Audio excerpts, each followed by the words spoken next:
चलो अब ये क्वेश्चन देखते हैं क्या है यहाँ। 31 magazines are arrange from left to right in order of increasing prices. तो लेफ्ट से शुरू करके राइट तक जाएंगे तो प्राइसेस इंक्रीज होते जाएंगे। The price of each magazine differs by 2 from that of each adjacent magazine. तो हर किसी भी मैगजीन का प्राइस कैसे मिलेगा, पिछली मैगजीन को 2 रुपए बढ़ा दो, तो बेसिकली 2 रुपए बढ़ते जाएगा price.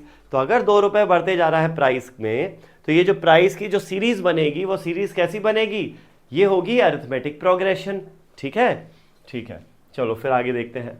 For the price of the magazine at the extreme right, सबसे राइट में जो मैगजीन होगी, a customer can buy the middle magazine and an adjacent one.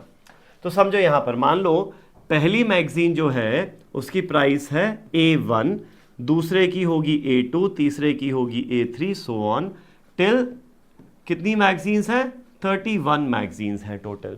ठीक है, अब 31 मैगजीन्स तो हैं, इसमें मिडिल मैगजीन कौन सी है, मिडिल मैगजीन की बात की है तो यहां पर ध्यान रखना, जब भी नंबर ऑफ टर्म्स n हो और n अगर ऑड है तो मिडिल टर्म क्या होता है उस सीरीज का मिडिल टर्म होता है n+1/2।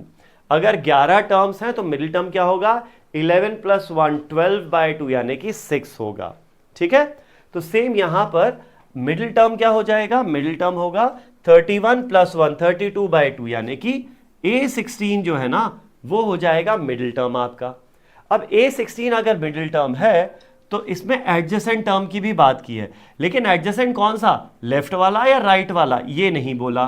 तो एडजेसेंट तो राइट वाला भी हो सकता है A17 या लेफ्ट वाला भी हो सकता है A15। तो कोई भी एडजेसेंट टर्म हो सकता है या मैगजीन हो सकती है। तो क्वेश्चन कह रहा है कि जो the price of each magazine differ, ठीक है, for the price of magazine at the extreme right, इसका जो प्राइस है यानी A31 का जो प्राइस है A31, उतने में ही could buy the middle magazine and an adjacent one. तो इतने ही प्राइस में, जितना 31st मैगजीन का प्राइस है ना, इतने प्राइस में मैं एक बीच वाली मैगजीन खरीद लूंगा और या तो इसके राइट वाली या इसके लेफ्ट वाली खरीद सकता हूं। तो बेसिकली मुझे 2 केस कंसिडर करने पड़ेंगे यहां पर, क्या कि इसका जो प्राइस है एक तो वो मिडिल मैगजीन प्लस इसके लेफ्ट वाले के प्राइस के बराबर हो जाए, या फिर ये जो मैगजीन है ना सबसे राइट वाली, इसका प्राइस मिडिल मैगजीन और इसके राइट वाले के बराबर हो जाए। ठीक है ना, ये 2 केस बनेंगे।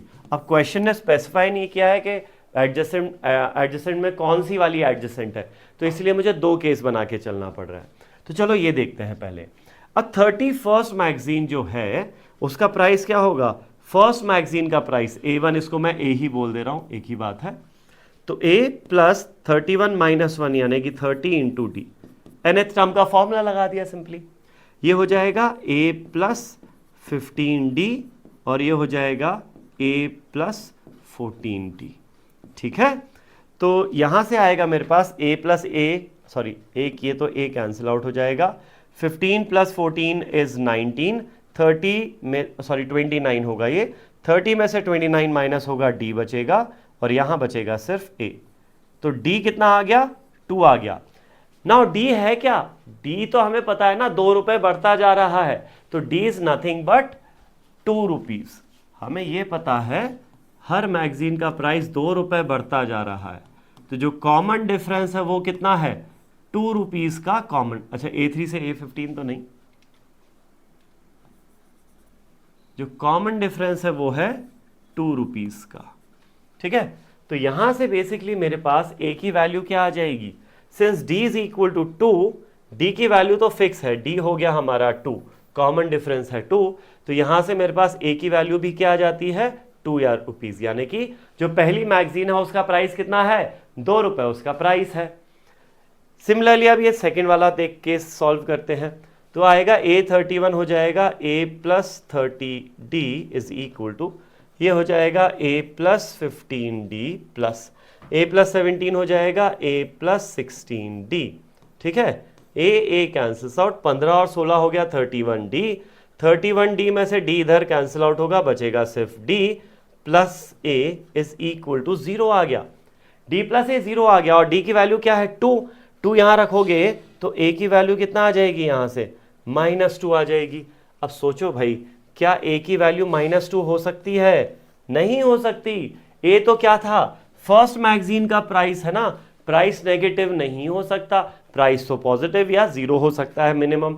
तो यहां से हमें समझ में आता है कि ये वाला केस हम रिजेक्ट कर देंगे, this is the only acceptable case. तो फर्स्ट मैगजीन का प्राइस 2 रुपए है और हर मैगजीन का प्राइस इसके बाद 2-2 रुपए बढ़ता जा रहा है। अब क्वेश्चन क्या पूछा है? अच्छा, हमें करेक्ट ऑप्शन मार्क करना है यहाँ पर। तो चलो देखो करेक्ट ऑप्शन क्या मार्क करेंगे। The adjacent magazine referred to is at the left of the middle magazine। तो हम adjacent किसकी बात कर रहे हैं? A15 की बात कर रहे हैं। तो ये पॉइंट सही हो गया ना, ये पॉइंट ही सही हो गया हमारा यहाँ पर। अब अगर ये ऑप्शन सही आ ही गया है तो वैसे बाकी चेक करने की जरूरत है नहीं, लेकिन हम समझने के लिए फिर भी करते हैं। बी ऑप्शन बी कह रहा है middle magazine sells for 36। Middle magazine की प्राइस क्या है? A16 जो है मिडिल मैगजीन। अब इसकी प्राइस क्या हो जाएगी? First term 2 rupees plus n-1 15 times of common difference जो कि है 2 रुपए। 30 और 2 कितना हो गया? 32 रुपए। तो इसका जो प्राइस है वो कितना आ जाता है? 32 रुपीज आ जाएगा इसका प्राइस, लेकिन ऑप्शन कह रहा है 36 है, तो ये ऑब्वियसली गलत हो जाता है। थर्ड ऑप्शन देखो, the most expensive magazine sells for 64। Most expensive कौन सी होगी? 31st मैगजीन होगी। चलो इसका प्राइस निकालते हैं, first term plus n-1 into 2, तो ये आ जाएगा 60 + 2 62। मोस्ट एक्सपेंसिव मैगजीन का प्राइस है 62, लेकिन यहाँ 64 बोला है तो ये भी रिजेक्ट हो जाता है। और नन ऑफ दीज तो होगा नहीं, क्योंकि ये तो सही, एटलीस्ट एक तो सही है ही। तो इस क्वेश्चन का आंसर हो जाएगा ऑप्शन ए यहाँ पर।